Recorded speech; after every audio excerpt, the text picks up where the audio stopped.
Nama saya Rita Samila. Langsung aja ke videonya. Baik, pada bagian pertama kita akan membahas mengenai konsep dasar probabilitas, yaitu distribusi normal. Yang dimana pada sini yaitu akan membahas tentang mean, yaitu pusat data, dan TO atau standar deviasi sebaran data. Next. Lanjut, kita akan membahas mengenai kurva lonceng probabilitas normal. Yang dimana yaitu distribusi probabilitas normal adalah fenomena statistik di mana data menyebar secara simetris di sekitar nilai rata-rata. Semakin jauh dari nilai rata-ratanya, maka semakin sedikit jumlah data. Dalam kurva lonceng probabilitas normal ini ada mencakup tiga cakupan, yaitu data alami, yaitu sebagian besar data yang terkonsentrasi di tengah, yaitu di sini. Kemudian sehingga membentuk bentuk lonceng yang sempurna, yang dimana sisi kanan dan sisi kirinya merupakan cerminan satu sama lain. Lanjut, kita akan membedah lagi tentang kurva lonceng ini, yang dimana pusat simetrisnya yaitu disebut dengan titik tertinggi kurva atau unimodal. Disinilah nilai mean, median, dan modus berada pada satu titik persis. Kemudian adanya keseimbangan sempurna, itulah tadi dibahas adanya samanya nilai di sebelah kanan dan sebelah kiri, yaitu probabilitasnya terbagi rata 50%-50%. Lanjut, ekor kurva mendekati sumbu X tapi tidak pernah menyentuhnya. Selalu ada probabilitas kecil untuk kejadian ekstrim.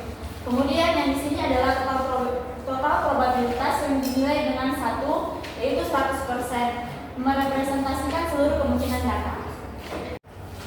Nah, selanjutnya di sini saya akan membahas tentang pola penimbangan data. Standar deviasi atau TO berfungsi sebagai penggaris universal untuk mengukur seberapa jauh suatu data menyimpang dari rata-rata atau mu. Di sini dilihat bahwa ada aturan dari distribusi normal, yaitu 68,27% data yang dimana dia terdapat di mu kurang atau tambah 1 TO. Yang kedua itu ada di aturan 95,40% data yang dia terdapat di mu kurang atau tambah 2 TO.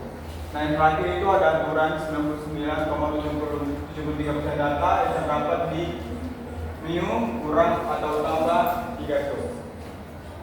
Selanjutnya, dampak dari perubahan mu dan TO. Yang pertama itu posisi sama sebagai berbeda atau TO sama, mu sama, dan TO berbeda. Kondisinya ini membandingkan dua kelompok data dengan rata-rata sama tapi tingkat keragamannya atau variasinya berbeda. Yang kedua itu posisi bergeser sebaliknya sama. Kondisinya di mana membandingkan kelompok data dengan variasi seragam namun nilai rata-rata berbeda, misalnya sebagian dua kelas. Nah, yang ketiga itu ada posisi dan sebaran berbeda. Kondisinya ini data memiliki kecenderungan dan keragaman yang sepenuhnya berbeda. Kondisi dunia nyata yang paling umum. Yang ketiga itu penerima universal data. Nah, yang di pertama ini datanya kelihatannya hancur, variasi mu dan TO-nya membuat perbandingan antara dataset menjadi sulit dan rumit.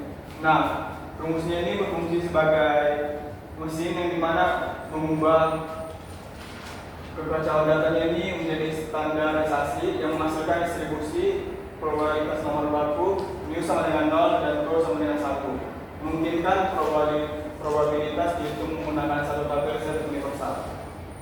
Untuk pembahasan selanjutnya, kita akan membahas mengenai mengapa menguntungkan para faktor koreksi 0,5. Yang pertama, mengenai biaya sifat dasar. Nah, binomial adalah variabel acak diskrit, yang dimana dia menghitung data bulat, dan normal adalah variabel acak kontinu, yang mana mengukur data mengalir. Selanjutnya ada fungsi koreksi, yang dimana koreksi kontinuitas kurang lebih 0,5 diperlukan untuk menutupi celah antara balok diskrit dan garis kontinu. Selanjutnya ada aturan transformasi. Itu tanpa penyesuaian 0,5 ini, pendekatan normal akan kehilangan akurasi di daerah batas kejadian. Untuk selanjutnya kita bakal masuk ke studi kasus memprediksi probabilitas penjualan. Nah, untuk soal ini, soalnya itu ada 300 kilo buah dan yang ditanya berapa probabilitas buah laku sebanyak 250 kilo. Langkah pertama kita cari identifikasi parameter buahnya yang diketahui sebanyak 300 kg. Probabilitas laku P adalah 0,8 atau 80%. probabilitas busuk atau Q adalah 0,2 atau 20%. Nah, berapa probabilitas buah laku sebanyak 250 kilo? Langkah selanjutnya kita menghitung normal parameter dan koreksi. Banyak buah 300 kilo kita kalikan dengan probabilitas buah laku sebanyak yang menghasilkan 240 kilo. Nah, kita masukkan rumus TO sama dengan akar 300 dikali 0,80 dikali 0,20 sama dengan akar 48. Akar dari 48 adalah 6,93. Lalu masuk ke koreksi kontinuitas, target X adalah 250 dikurangi koreksi 0,5 menjadi 249,5. Lanjut langkah ketiga yaitu Z score penghasil.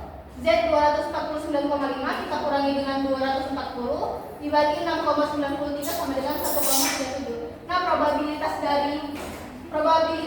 lebih kecil dari 1,37 adalah 0,4147. Maka luas totalnya adalah 0,5 ditambah 0,4147. Nah, kesimpulannya terdapat 91,47% harapan bahwa 250 kilo buah akan laku terjual. Nah, ini ada beberapa mengapa kita menggunakan probabilitas dalam mengambil keputusan. Yang pertama, observasi pola data, yang mana dia mengukur rata-rata, mu dan variasi TO dari fenomena dunia nyata yang kompleks.